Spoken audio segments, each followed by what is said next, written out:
Buongiorno e bentornati a un nuovo appuntamento con Mattino Verona. Siamo in diretta con voi per parlare del tema del giorno di oggi che, lo ricordiamo, è il nuovo DPCM che dovrebbe uscire stasera o comunque nei prossimi giorni e la situazione Covid. Entro il 15, appunto come diciamo il 15 ottobre, il governo dovrebbe far uscire questo nuovo DPCM che andrebbe a inasprire le misure di sicurezza anti-Covid. Parliamo quindi di nuove restrizioni necessarie per contenere l'incremento dei contagi delle ultime settimane.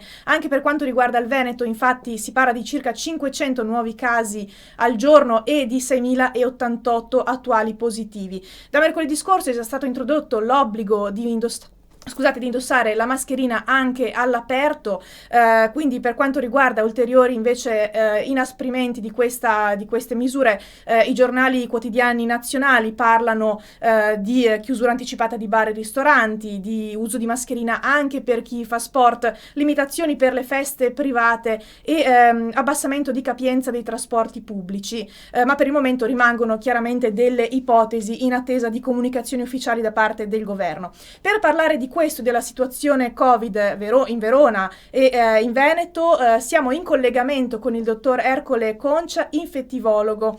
Buongiorno dottore. Buongiorno a voi. Allora, Buongiorno. iniziamo dai contagi. Insomma, è chiaro che rispetto a qualche mese fa c'è stato un innalzamento dei numeri dei contagiati, dei positivi. Insomma, quanto dobbiamo preoccuparci?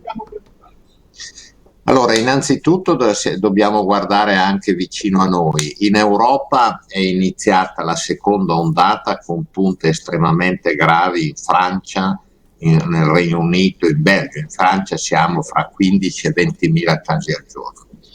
In Italia in effetti siamo stati un'isola felice per molto tempo. Negli ultimi 4, 5, 6 giorni la situazione è sono stati 2.450 casi.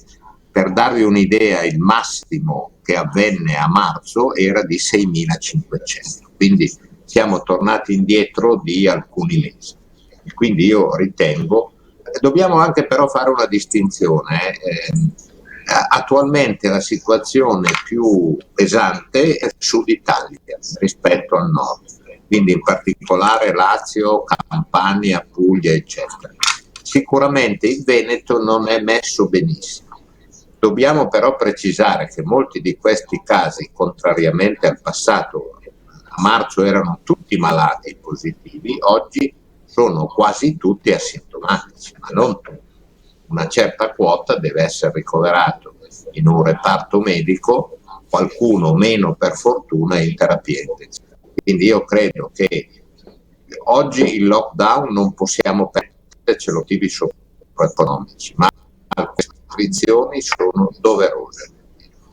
Certo, certo. Ecco, e per quanto riguarda le terapie intensive, come diceva prima, come accennava prima, insomma, a Verona, com'è la situazione delle terapie intensive e anche per quanto riguarda i decessi?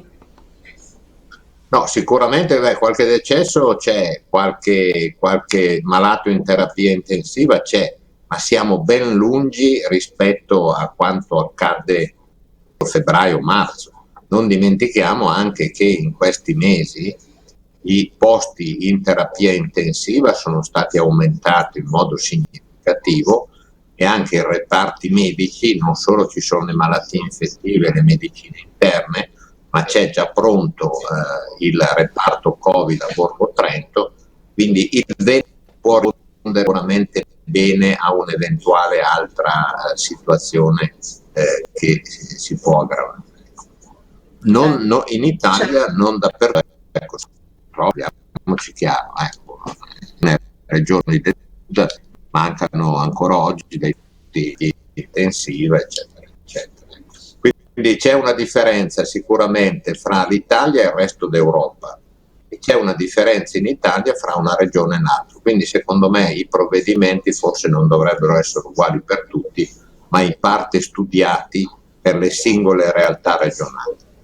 Certo, certo. Ecco, Certo, mercoledì certo. scorso, come dicevamo, chiaramente è stato già esteso l'obbligo, come dicevamo in apertura, di estendere insomma l'uso dei dispositivi di protezione personale anche all'aperto. Quanto può fare la differenza questa precauzione?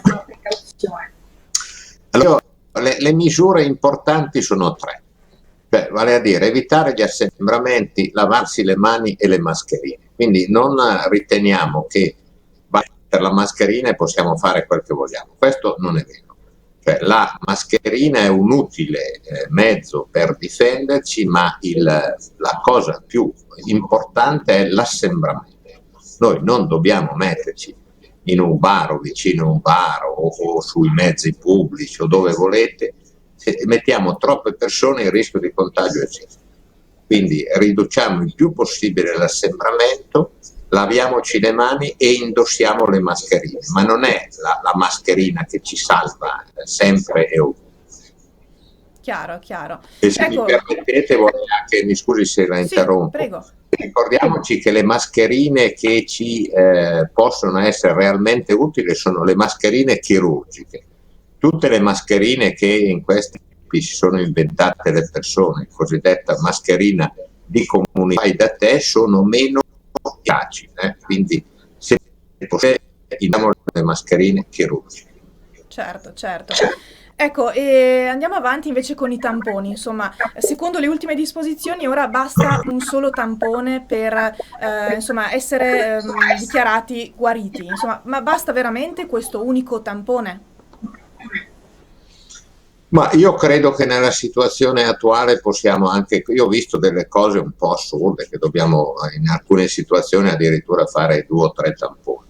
Io credo che se uniamo la clinica, cioè il malato sta bene, non ha più la febbre, non ha più i segni e sintomi e ha un tampone negativo, è ragionevole pensare che questo soggetto non sia più infettato. Ok, quindi perfetto. Ecco, chiudiamo invece con un'ultima notizia. Il governatore Zaia ha annunciato l'introduzione a breve dei cosiddetti test fai da te. Il professor Crisanti, come saprà da parte sua, ha criticato duramente questa scelta, dicendo che Zaia è un venditore di fumo perché i risultati non darebbero diciamo, nessuna certificazione e i contagiati non sarebbero conteggiati nelle stime quotidiane. Lei cosa ne pensa su questo tema? Ma io penso che bisognerebbe anche smetterla di litigare sui giornali o pubblicamente. A questo punto io non capisco come può esserci un atteggiamento di destra, di sinistra, un esperto dice una cosa, uno l'altra, perché sennò buttiamo un grosso sconcerto la popolazione non sa più a chi credere. Per quanto riguarda il tampone fai da te, il problema di base secondo me non è nemmeno tanto il tampone, quanto il modo di prelevare. Cioè io devo fare un tampone, ma non è banale farlo bene. Io non vorrei che un cosiddetto tampone sia fatto in un modo non adeguato e quindi che dia un risultato negativo quando così non è. Il tampone deve essere fatto da personale specializzato, medici e infermieri addestrati a farlo bene. Questa è la cosa fondamentale. Però il mio consiglio, che lo dico a tutti, smettiamo di litigare, di dire cose opposte.